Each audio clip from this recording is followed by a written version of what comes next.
Bienvenidos a Mercadeo con Voz, el mercadeo de hoy al alcance de todos, el mercadeo que enriquece el ser para que se refleje en el hacer. Hoy estaremos con Raúl López, consultor experto en mercadeo, y vamos a hablar con él de los principios de Pareto aplicados al mercadeo. En un momento regresamos y vamos a entrar en materia con este personaje que lo van a disfrutar tanto como yo disfruto conversar con él. Ya regresamos.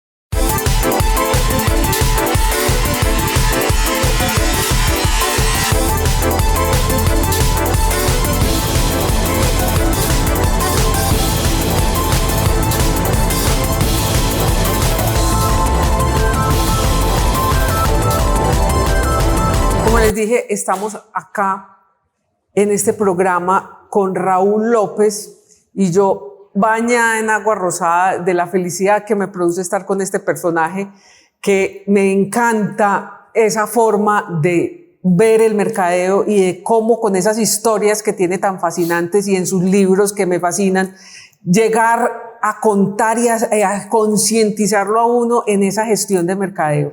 Y vamos a hablar de los principios de Pareto aplicado al mercadeo, y con seguridad que vamos a tener una de las historias de Raúl. Eso espero, Raúl.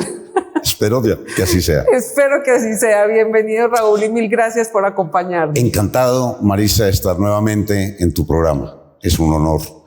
Qué rico, Raúl, y poder compartir este tema que es tan polémico y tan necesario, porque realmente no conocemos la utilidad del principio de Pareto, sobre todo aplicado al mercadeo. ¿Qué es Pareto? Bueno, empecemos por decir quién fue Vilfredo Pareto. Fue un economista y sociólogo italiano del año 1848, su nacimiento. Vivió en París en calidad de exiliado, pertenecía a una familia aristocrática italiana y además muy adinerada. Se hizo muy célebre Pareto en su época por la contribución al mundo de la economía, sí, en especial al de la macroeconomía. Son célebres sus teorías como la teoría del utilitarismo en el beneficio, la teoría de las curvas de nivel, la teoría de la repartición del ingreso, que esa va a ser muy importante para lo que vamos a ver en sus aplicaciones del mercadeo. En suma, ese es Vilfredo Pareto, quien después del exilio en Francia volvió a vivir en Italia, en donde además de haber estudiado en Francia su economía, con una tesis cum laude en sociología, llegó a Italia, a Turín, y en Turín estudió ingeniería. Mira pues qué mezcla y qué capacidad de preparación la de Vilfredo Pareto. Y pasar de ámbitos tan distintos. Exactamente. Unas profesiones tan distintas y que para todo eso fueron complementarias. Exactamente. Y sobre todo que le da la fuerza matemática a lo que es todo ese contenido de Pareto. Bueno, hay una historia con Pareto que yo sí la quiero oír en tu voz, en tus palabras, porque tienen su magia y es que la forma tuya de contar historias es tan mágica y tan agradable que yo sí quiero escuchar la historia de Pareto. Encantado. Mira, me aferro a esa historia. Siempre alrededor de los grandes hombres, de los grandes genios de la humanidad, se han tejido no solamente historias, sino leyendas. Y Pareto definitivamente es una leyenda. Sí. A Pareto, desde su niñez, en su tierna edad, los adultos que le rodeaban le hacían las preguntas por demás torpes que los adultos les hacemos a los niños. ¿Qué vas a hacer cuando seas mayor? No sabe uno qué hizo o qué va a hacer dentro de unos días ya siendo una persona madura. ¿Qué tal un niño a esa edad? Pues sí, y siempre son las mismas respuestas, ¿no? Yo quiero ser médico, bombero, enfermera. Policía, que es lo que han visto donde hay dinámica o donde hay actividad, o portero de la Selección Colombia. Pero Pareto, la primera respuesta que dio a eso fue: quiero ser millonario, yo voy a ser millonario. Y cada que le hacían la pregunta, respondía lo mismo, millonario. Y esto se convirtió en una obsesión para él. Y él ya tenía una familia millonaria. De hecho, lo era. O sea que tenía buena base. Tenía buena base. Él creyó que estudiando economía encontraba como la ruta para ser millonario, pero se decepcionó. No fue esa. De pronto la sociología, la misma ingeniería, pero no fue eso. Su padre, en el exilio en Francia, trabajó en la Bolsa de Valores de París y con frecuencia llevaba a Wilfredo, desde muy niño, lo llevaba a que lo acompañara en el trabajo. Y él empezó a observar en el movimiento bursátil de la Bolsa de París cómo solo un número muy reducido de quienes hacían inversiones en la bolsa alcanzaban una gran cantidad del movimiento. Y él pensaba, ¿pero por qué será esto? ¿Y qué tal si uno se concentra solo en los pocos que logran tanto, así con el mínimo esfuerzo logro llegar a la máxima cantidad de productividad? O sea que desde esa tierna edad ya se estaba empezando a vislumbrar lo que sería esa mente que llegó a crear el conocido principio de Pareto. Raúl, y él, a pesar de ser millonario de cuna por su familia, de tener su visión clara que quería ser millonario, que seguiría siendo millonario, porque de hecho ya lo era, pero él no pretendía quedarse con la fortuna de su familia, sino multiplicarla y crecerla, tenía muy clara la visión. Y fuera de eso, era una mente brillante, era un tipo que tenía su visión, pero la tenía muy centrada y muy basada en esa inteligencia que tenía Wilfredo. Y sobre todo con una capacidad de observación absoluta. Cómo observa este fenómeno, lo que más adelante en la propia vida de él y de muchos estudiosos del tema se ha convertido en teorías demostradas matemáticamente. Sí.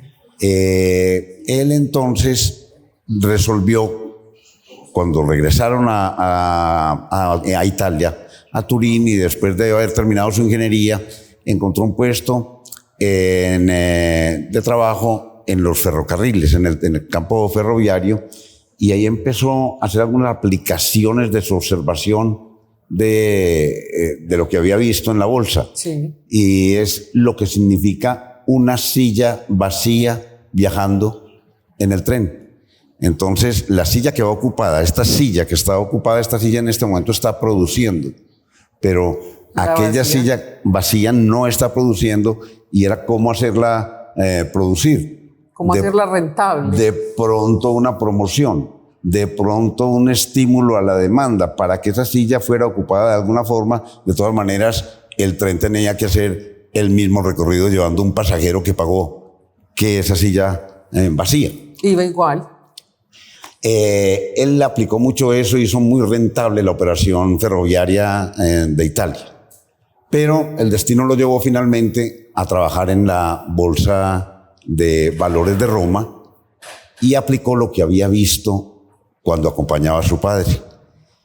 Digo, a ver, identifico quiénes son aquellos que mueven la mayor parte de la inversión y yo voy a trabajar solo para ellos. Voy, valga la palabra, a despreciar a los demás, que son tantos, son muchos, los que vienen con pequeñas inversiones, sí. y a la pequeña cantidad que logra tanto, en ellos me voy a concentrar, les voy a prestar el mejor servicio, voy a estar atento con ellos, les voy a estar informando. Y mediante un movimiento estadístico y de curvas logró establecer e identificar exactamente quiénes eran aquellos reducidos, que llegó finalmente a la conclusión que era el 20% de quienes asistían. Ajá. Y que generaban el 80% del rendimiento. Se concentró en ellos y tuvo un éxito tan grande en la bolsa que amasó su propia fortuna independiente, independiente de la que tenían ya sus padres, su familia. La leyenda culmina en esta forma. El día que el Titanic se hunde, en el Titanic muere el señor Astor, quien era el hombre más rico del mundo en ese momento, y Pareto pasa a ocupar ese primer lugar. Esta es toda una leyenda. Con mi equipo de trabajo en Raúl López y Asociados, la hemos investigado mucho porque hemos investigado mucho la forma de manejar las curvas, de cómo aplicarlas al mercadeo, de cómo hacer las prácticas, de cómo demostrarles, de cómo llevarlas a calidad de análisis. Pero también les pedí hace algunos años a mi gente que se dedicaran a comprobar si esto que acabo de narrar acá era cierto o no. Nunca lo pudimos comprobar. No tengo documentos, más allá de que sí trabajó en la Bolsa de Valores de Roma. Y que sí fue el hombre más rico en su fue momento. Un hombre, eso es la que no hemos podido comprobar, porque en ese momento no se llevaba ese tipo de registro. Sí, sí. Pero definitivamente sí fue un hombre, digámoslo, absolutamente exitoso en lo que se propuso. Pero yo me aferro a esa leyenda porque me parece muy descriptiva de lo que él hizo. Sí, y es realmente de donde viene el principio. Estamos totalmente de acuerdo. Bueno, Raúl, vamos a ir a un corte y ya regresamos.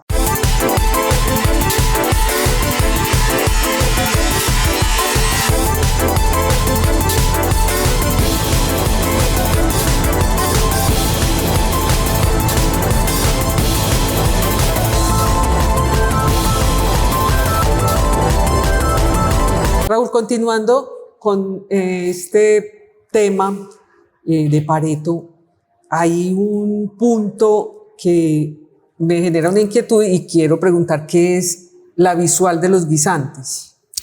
Sí, es una ilustración muy simpática que el mismo Pareto lo narra en uno de sus libros y que a muchos quienes hemos sido profesores de esta materia nos ha servido de ilustración para tratar de discernir un asunto tan complejo, tan matemático, tan profundo, de tanto análisis, como son todas las teorías de Pareto. Sí. Porque no solamente el principio, hay muchas otras bien interesantes.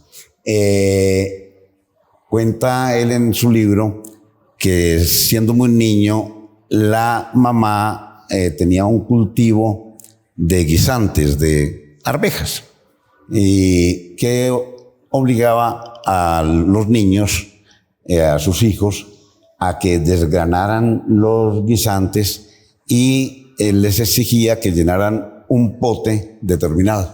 Al llenar el pote, entonces ya estaba la tarea hecha. Cumplida. Él empezó a observar y desde muy niño cómo una muy poca cantidad de guisantes, de vainas de guisante, lograban hacer la cantidad que la mamá les pedía.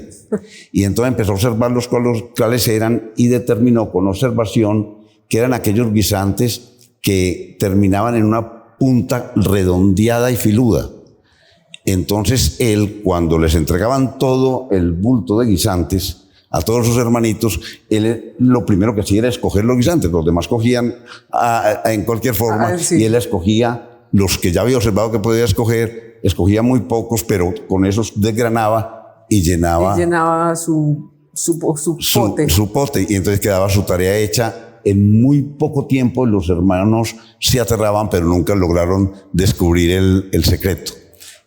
Ahí está demostrado y se ha hecho con experimentos con guisantes que en un bulto de guisantes solo el 20% de las vainas logran llenar el 20% del requerimiento. Ahí está la ley. La ley de Pareto. La ley de Pareto se aplica. Está aplicada, es el término. Está aplicada, pero Pareto tenía una tragedia no demostrada.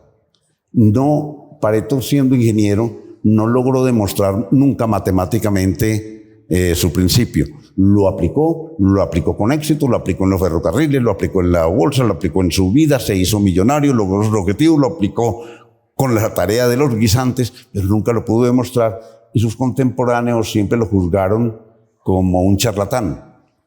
Pero el tiempo le dio la razón. Totalmente. Pareto muere en 1923, muere millonario, absolutamente exitoso, pero su teoría pasa como una charlatanería. Esta es rescatada a mediados del siglo XX, para allá por los años 40, tal vez de los 50, por los sociólogos. Sí. Quienes afirmaron, en toda empresa, el 80% de los conflictos lo generan solo el 20% de los empleados. Ahí están los conflictivos. Descubramos quiénes son, vamos a hacer una intervención en ese 20%, bien sea, seamos maquiavélicos, despidiendo a esos que descubrimos, los de la punta filuda, ajá, los despedimos, o los aislamos para que no sigan molestando en el equipo, en el conjunto. Sí. Lo aplicaron con mucho éxito, pero la teoría de Pareto estaba como destinada a volverse a empolvar y desapareció. En el año de 1974, Richard H. Perdon, un consultor empresarial, acude nuevamente a ella ante una crisis de materias primas que se presentó en el mundo de una forma increíble, y los grandes productores, especialmente en la industria automovilística, llegaron a un punto en que no tenían sino una pequeña cantidad de vehículos construidos porque les hacía falta materia prima para fabricar más vehículos. Entonces la pregunta era, ¿a quién se lo despachamos? Y entonces cualquiera decía, hagamos bolígrafo y prorratiemos. Al que pidió el 20%, vendémosle el 20%, al que pidió el 30%, mandémosle el 30% de lo que tenemos, y así les damos gusto a todos. Pero Richard H. Perdon se acordó de Pareto. Dijo, no, vamos a mandarles los carros que tenemos solo al 20% de los que le pidieron, y fue un éxito total. Pero ya era año 1974, tenía que demostrar. Y mediante un modelo matemático que es conocido como la rejilla de acumulaciones estadística, quedó demostrada la teoría de Pareto. Se da el 80-20 totalmente, la teoría del modelo de Pareto. Del modelo de Pareto. Bueno, Raúl, ahorita hablábamos de la economía y de todo lo que podía, pero no profundizamos en eso, pero ¿cuál fue el aporte de Pareto a la economía y al mercadeo? Bueno, a la economía es inconmensurable, no terminaría de siquiera enumerar. Cuando me preparaba para esta entrevista, alcancé a determinar que Pareto, hasta donde llegué, escribió 25 libros sobre el tema. Y son temas muy densos, muy, de muy difícil digestión, o sea que casi que enumerarlos aquí ni lograríamos ningún buen objetivo, ni es mi especialidad. La parte macro. Me voy a referir a la parte micro, o la que de hecho se puede aplicar, y si se aplica bien en el mercado es totalmente exitosa. Está, por ejemplo, el análisis, el desarrollo y graficación y análisis de las curvas de indiferencia. Es una de las más importantes aplicaciones de Pareto y de los 80-20 aplicado, curvas de indiferencia, en las que él demuestra cómo los consumidores en cualquier mercado, el consumidor en cualquier mercado llega a un momento en que es indiferente a ciertos productos, así sean de primera necesidad. Mis historias, mi ejemplo. Trabajé con una gran compañía multinacional, la Corpodus Company. Fui gerente de ventas campo para esa compañía, para toda América Latina. Y empecé a darme cuenta de algo del tendero colombiano. El tendero colombiano es genial. Primero, nadie maneja mejor el flujo de caja que un tendero colombiano. Está parado frente al cajón, la plata que entra la tiene, y por la tarde reparte para pagar la cerveza, esta para pagar la harina, para pagar las galletas, para pagar a destajo al empleado que le ayudó, y el resto es mío. Y de lo mío, esto es para mi mujer y esto es para mi bolsillo. Así la manejan, pero de una forma perfecta. Yo diría que es el mejor modelo de flujo de caja que se puede seguir, y no han pasado por una universidad, yo diría que ni por un colegio, pero tienen una intuición maravillosa. Sí.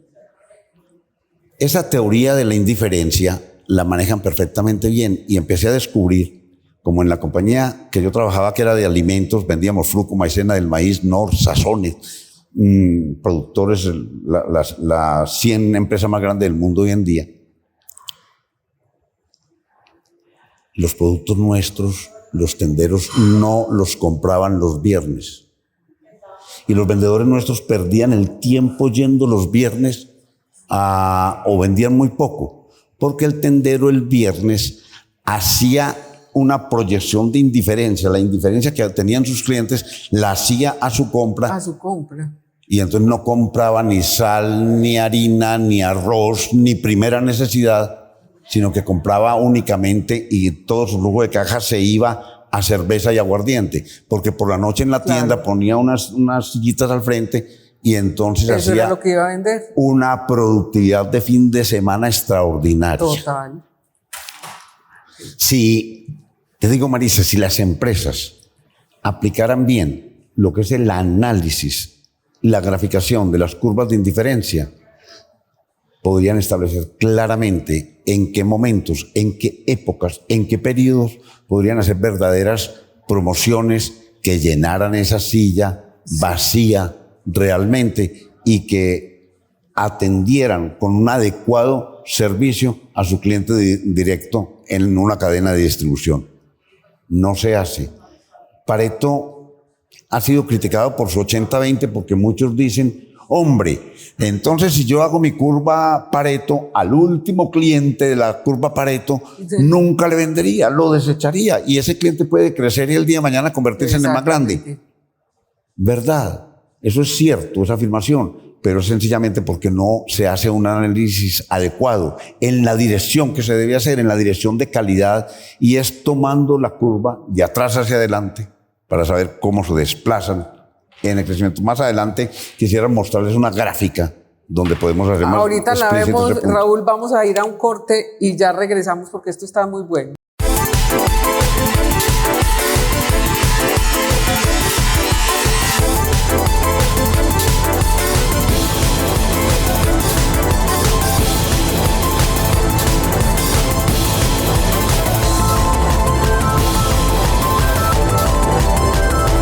Bueno, Raúl, ya en la parte final, veamos en qué consiste Pareto, el principio de Pareto. Ay, Marisa, hacerle una pregunta a un hombre de carne y hueso como yo, esa pregunta es para hacérsela a los genios o a los locos.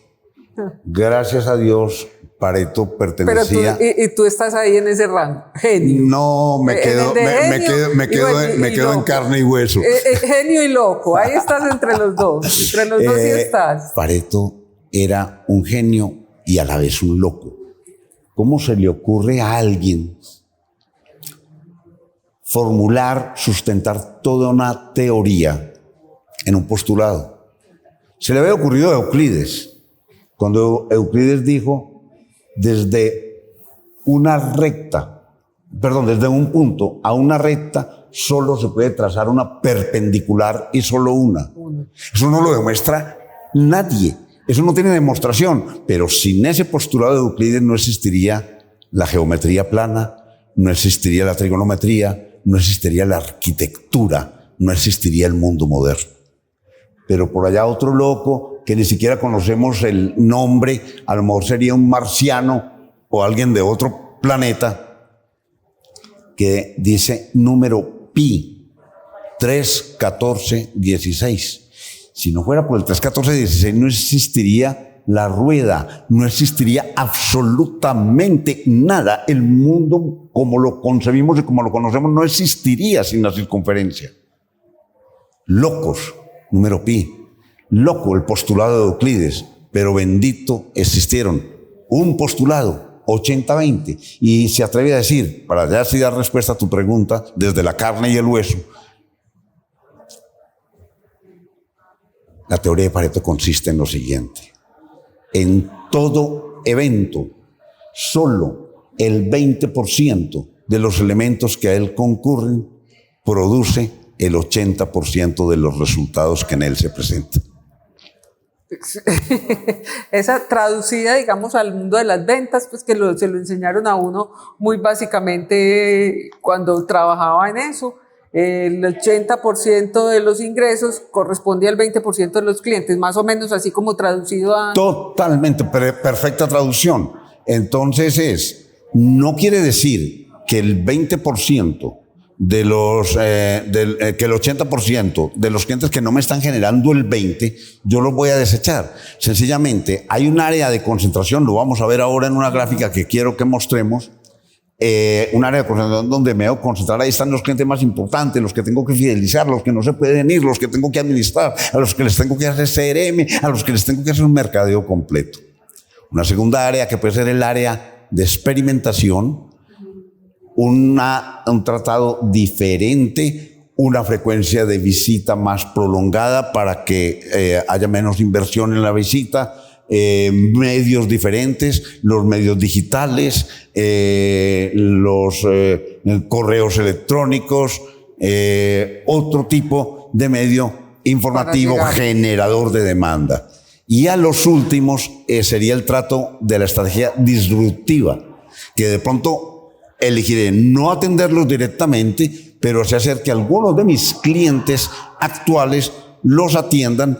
Van a tener siempre buen servicio, van a tener el producto, se van a generar ventas en mi empresa, pero yo no voy a tener un costo directo por eso y voy a tener una mejor rentabilidad. Eso sí es bien interesante, pero entonces ahí sí vamos a esa gráfica, cómo calcular el Pareto. Perfecto. Veamos la gráfica. Yo sé que los televidentes la están viendo en este momento allá. Yo la quiero tener a la mano para poder dar hacer comentarios. Tenemos en la gráfica el fruto de lo siguiente. Si yo tomo todos mis clientes de mi empresa, digo, a ver, cliente por cliente, ¿cuánto le vendí en un periodo determinado? Al cliente A le vendí tanto, al cliente B tanto, y ya están todos mis clientes en orden alfabético. Luego le tengo que hacer ajustes matemáticos, esto lo debe decir para no recibir de pronto críticas de los estadísticos. Si hay temporalidad en la venta de la empresa, entonces le tengo que hacer un ajuste que puede ser de promedios trimestrales móviles o de regresiones. Hay mucha forma matemática. Le hago el ajuste. Una vez hecho ese ajuste, que a mí me gusta más el de promedio trimestral móvil, entonces tomo ese cuadro que está cliente A, cliente B, cliente C y lo que le vendí en el periodo. Lo ordeno decrecientemente, es decir, primero mi cliente más importante, al cliente que más le vendí. Todos los clientes son importantes. Sí, al cliente que más le vendí, lo pongo de primero. De segundo, el cliente Z, que fue al segundo que más le vendí. De tercero, el cliente N, que fue al tercero que más le vendí. Y así me queda la lista ordenadita. El Excel me lo hace con solo un clic. Sí. Antes nos tomábamos... Era más difícil. Yo tenía que contratar a veces hasta 7 y 8 analistas para que me hicieran la cosa, pero hoy en día un clic. Bien, ya la tengo ordenada la gráfica. Una vez ordenada la gráfica, entonces hago una suma acumulativa. ¿Qué es? ¿Cuánto le vendí al primer cliente? Es el primer punto de la siguiente columna. ¿Cuánto le vendí al primero más el segundo? Es el segundo, es la siguiente casilla. ¿Cuánto le vendí al primero más el segundo más el tercero? La tercera. Al primero más el segundo, hasta llegar al cliente N. Y luego le doy orden al Excel de que me grafique eso y sale una curva como la que estamos viendo, que es una asintótica al eje de las X. Concentrémonos en la curva verde, que es la venta actual. Ahí tenemos la curva verde. Nos aparecen entonces 3 áreas muy importantes, el área 1, el área 2 y el área 3. El área 1 es donde están mis clientes que tengo que fidelizar, que no puedo dejar ir por nada del mundo, que les tengo que dar atención diaria especial. En los bancos, en Bancolombia, por ejemplo, hay atención especializada en oficinas especializadas que el público no conoce para esos clientes VIP. En las aerolíneas, esos no los puedo dejar ir. Esos son mis clientes Pareto, los que están en el área 1, los que están concentrados, ahí donde se llama área de concentración. Los que están en esa área 2, entonces les voy a dar otro tipo de trato. Compren por mi página web, compren en determinadas épocas, les doy promoción para determinadas cosas, llénenme la silla vacía de la que hablábamos ahora. Claro. los visito con una frecuencia más prolongada, más lejana para disminuir costos. Y los clientes que quedaron allá en el área 3, esos en la parte verde, esos son los clientes que no me rentan, que todo lo contrario, me generan gasto por lo que significa para mí distribuir, logística, mandar, enviarles seguros, todo lo que significa la gestión empresarial. Entonces a esos clientes no me sirven. Cualquiera diría, deséchelos, no les venda esos, y a lo mejor esos son los que van a crecer en el futuro.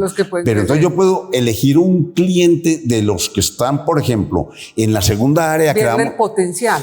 Y les mido el potencial a ellos y digo, vea, estos clientes, este cliente, que están en la misma área donde usted tiene su negocio, usted va a ser distribuidor mayorista y me va a atender a esos clientes bajo estas condiciones. Esos clientes chiquitos siguen recibiendo el producto. Mi cliente que estaba donde está el punto rojo que se ve en el área 2, como yo le entregué todos estos clientes, se me va a convertirse en un cliente Pareto de concentración. Y ese cliente Pareto de concentración, al llegar al punto, ese punto rojo que llega a la línea amarilla, automáticamente, esto está comprobado y así lo visualizó Pareto en los guisantes, sube las ventas, donde estamos teniendo allá una llavecita que dice incremento de las ventas. Se suben como por arte de magia, pero es el arte de Pareto. El arte de Pareto, bueno. Nos quedó muy claro realmente con este gráfico. Los que nos están escuchando por Munera, pues pueden ir a YouTube o a nuestra página www.mercadeoconvoz.com y ahí van a ver esta descripción, este gráfico que aquí lo tenemos en la pantalla, lo pueden ver y visualizar, y con esa descripción tan maravillosa que nos hizo Raúl, pues lo vamos a entender muchísimo mejor que como lo estamos escuchando, obviamente. Raúl, tu página web, tus redes, tus libros. Bueno, mi página web, www.raullopezconsultor.com. Ahí tengo varios temas sobre Pareto y explicación sobre muchas de las cosas que quisiera haber dicho aquí, pero como decía doña Gloria Valencia, el tiempo en televisión es muy breve. Mis libros, lean El enigma del líder, mi reciente libro. Me siento muy satisfecho de los comentarios que me hacen. Es un libro que está generando mucha cultura de mercadeo. Mi libro, Las historias que yo me sé, y mi libro, El proceso de la venta eficaz. Los espero especialmente en mi página web y con El enigma del líder en sus manos. Así es, Raúl, mil gracias. A ti. Fascinante, como siempre, compartir contigo tus historias, y esa forma de narrar es deliciosa para podríamos quedarnos aquí horas y horas. Ya estamos pasados del tiempo, pero no importa. Ahí vemos qué hacemos. Porque cómo cortar esta conversación tan deliciosa. Muchas gracias a ti, y soy yo el que quedó bañado en agua rosada. Qué rico. Así nos vamos los dos. Recuerden que estamos todos los sábados a las 10:30 de la mañana por Munera Eastman Radio 790M. Simultáneamente nos pueden ver en www.mercadeoconvoz.com y en nuestros canales en Facebook y en YouTube. Agradecemos a Novotel esta hospitalidad que siempre nos brinda para poder llegar a ustedes originando el programa desde acá. Nos vemos y nos oímos la próxima semana. Chao.